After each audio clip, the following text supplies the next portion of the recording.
In a move straight out of a dystopian nightmare, the FDA has just greenlit a lab-grown fake butter cooked up by a Bill Gates-funded startup in California. No labels, no warnings, and already slipping into the food supply via restaurants and bakeries across America. The kicker? It was approved using only the Gates Foundation's own safety claims. No independent tests have hidden a dark obsession, slipping human waste into the food supply. It's more than depravity, it's an ancient ritual of humiliation woven into their occult belief system. Today, one man stands at the front of this modernized filth pipeline, Bill Gates, heir to a long line of powerful bloodlines, using science and progress as a mask for a centuries-old act of degradation. With the help of a Gates Foundation insider last month, we uncovered something chilling.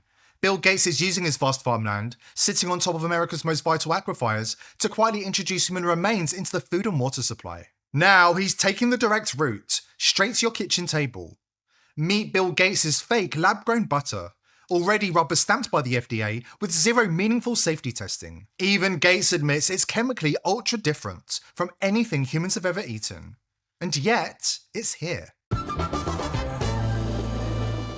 That's great.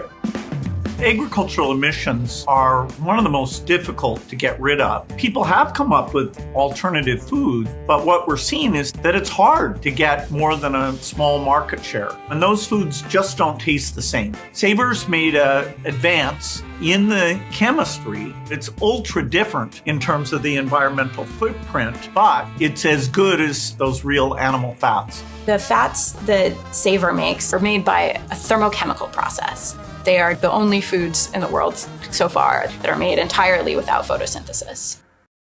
To the elite, everything natural must be crushed and demonized, while everything fake, synthetic, and controllable is pushed to the top. Even photosynthesis, one of nature's most miraculous God-given gifts, is in their crosshairs.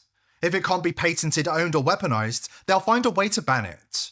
To nobody's surprise, the mainstream media has been drafted in to sell us the lie, telling us that Gates' fake butter is wonderful.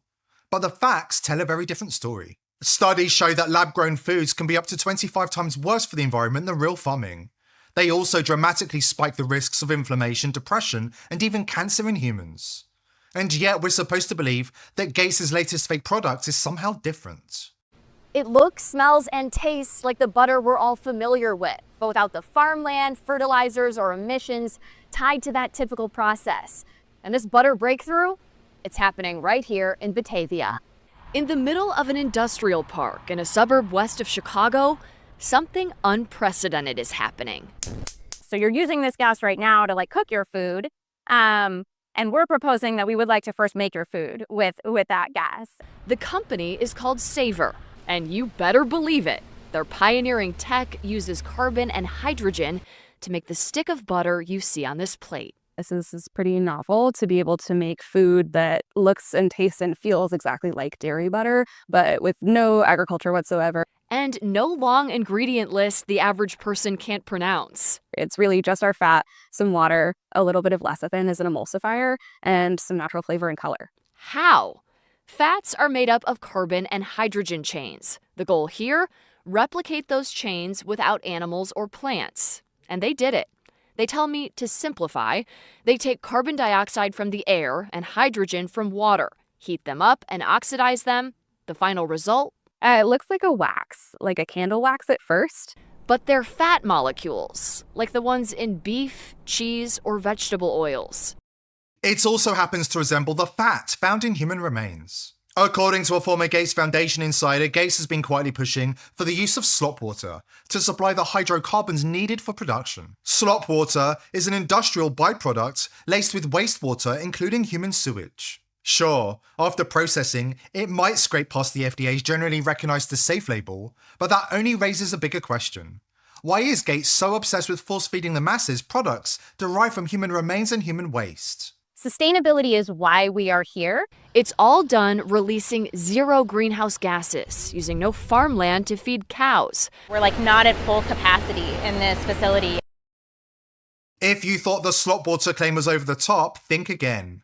The Gates Foundation insider wasn't joking. They're actually using it to make the butter. The mainstream media puff pieces won't mention it, of course, but it's there, hidden in plain sight for anybody willing to look. I know what you're thinking. I think we need to taste it. I would love for you to taste this. How does it taste? I love butter, so I'm going to take a really healthy amount. If you love butter, perhaps you should stick to eating real butter. I'm not sure there's a healthy amount of this slop.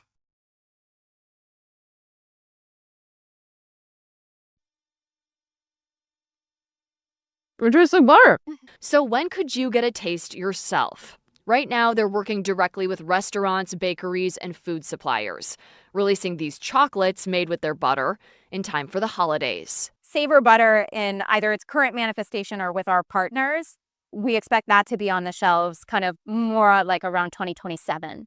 Their team's here in Batavia, Illinois, and their home lab base in San Jose, California, backed by Bill Gates, who wrote in his blog, quote, "The idea of switching to lab-made fats and oils may seem strange at first, but their potential to significantly reduce our carbon footprint is immense.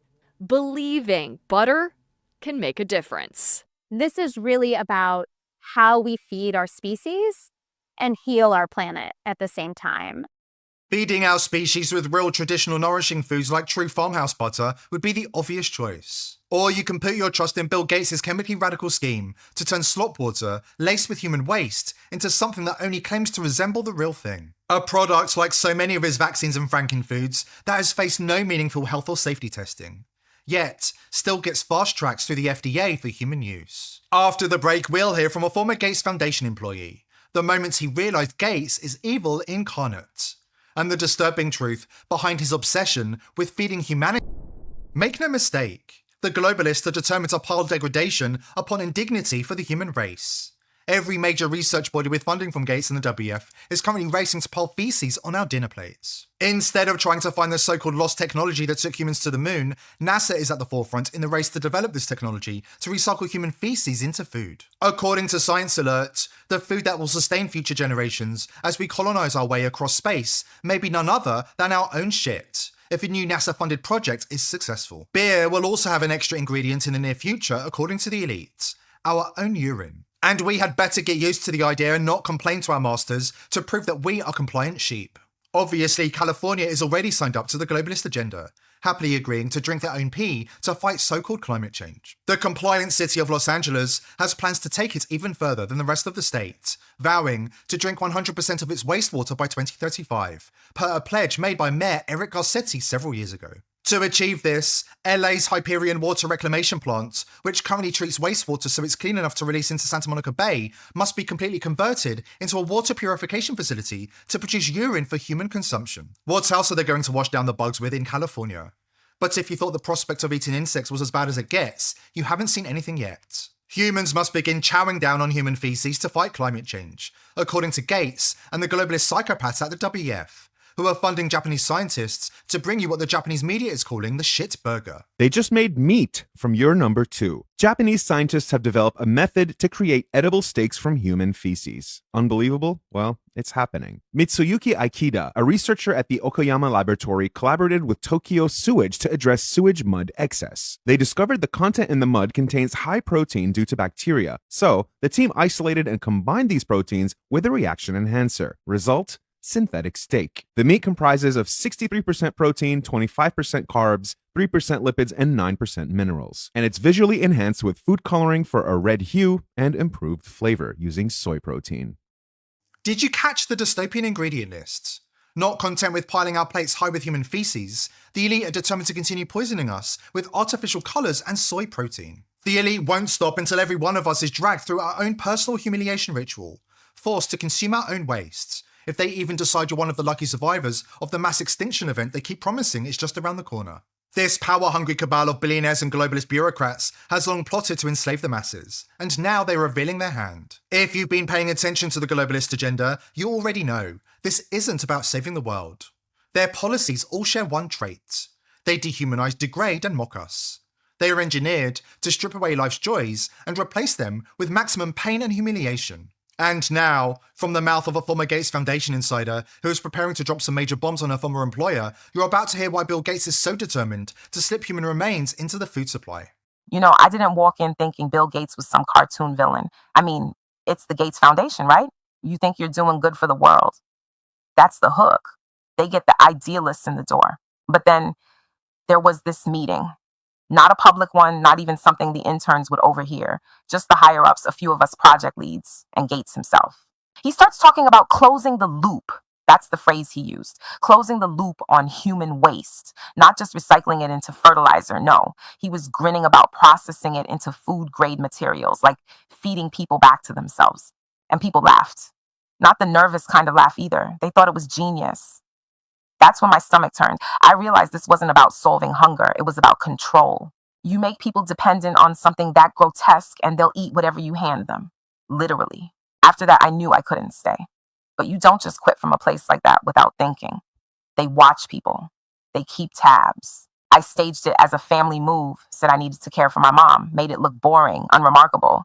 You slip out quiet, you don't make waves, and you keep your head down for a while. Now, I'm getting ready to speak out because this isn't about one weird project. It's the whole agenda. Gates has this obsession with folding humanity back into itself. He calls it sustainability. I call it eating ourselves alive. And trust me, if they roll this out the way he wants, one day you're going to look at your plate and not be sure if you're looking at dinner or the last person who sat at the table, or even your own grandma. The world needs to wake up fast. The global elite are moving at breakneck speed, using the language of science and progress to lock humanity inside a biometric cage with no door, no exit. Don't take my word for it. Yuval Noah Harari, known in elite circles as the prophet of Davos, brags at every opportunity about the progress they're making towards locking humanity down forever. In order to collaborate on a large scale, you need to convince everybody to believe in the same story. What really the engine of history is stories. And they don't even need to be true. Some of the most powerful stories in history were fictions. But you need to get everybody, or at least a significant part of the population, to believe in the same story. Otherwise, it doesn't work. Science is not really, at least this is my view as a historian, science is not really about truth. It's about power. The real aim of science as a project, as an establishment, is not truth, it's power. Particular individuals, particular scientists may be very interested in the truth, personally. But as an institution, the real aim of science is power. Those who own the data really own the future. We are reaching a point in human history that we have enough biological knowledge and we have enough computing power, and all you need in order to systematically hack millions of people is just the data. That to hack people means to know people better than they know themselves. To somebody in San Francisco, in Beijing, knows you, knows more about you than you know about yourself, about your medical condition, about your mental weaknesses, things that you did 5 years ago, 20 years ago, you completely forgot about them, they know it. This is something we never faced before. Not even the KGB could do it. Harari openly admits the Palestinians are being used as guinea pigs for the surveillance and control systems that they'll soon unleash on the rest of us. He's not shy about it, he's thrilled. All it takes, he says, is a little tech, a little bit of data, and just a handful of boots on the ground. And we are already beginning to see the emergence of such total surveillance regimes in places like Xinjiang, in places like in my own home country in Israel. We have this big laboratory of surveillance called the Occupied Territories, where you have 2.5 million guinea pigs of how to completely survey and control a population with very few soldiers. I mean, when you look at the numbers, it's amazing how few soldiers you need to control millions of people if you have their data. Straight from the horse's mouth. The elite are running a live test in Palestine, and the rest of the world is next on the chopping block. The same surveillance tech, powered by outfits like Peter Thiel's Palantir, is primed and ready to be unleashed on all of humanity. They're not hiding it anymore. From fake foods to biometric cages, from live experiments on entire populations to the slow poisoning of everything natural. This is the playbook, and it's unfolding right in front of us. You can ignore it and hope it stops, or you can stand up, speak out, and refuse to be another compliant test subject in their evil agenda. They want us divided, distracted, and demoralized. So connect with others. Share the truth. Push back against every inch of control they try to take. Because once the cage door slams shut, there's no getting out. We are not livestock. We're not property. And we're not theirs to control. Stay awake, stay loud, and never ever comply. Here are the people's voice. We're determined to continue exposing the crimes of the elite, but we need your help. Subscribe to the channel, spread this video far and wide, and join the People's Voice Locals community for exclusive and uncensored content. I hope to see you there.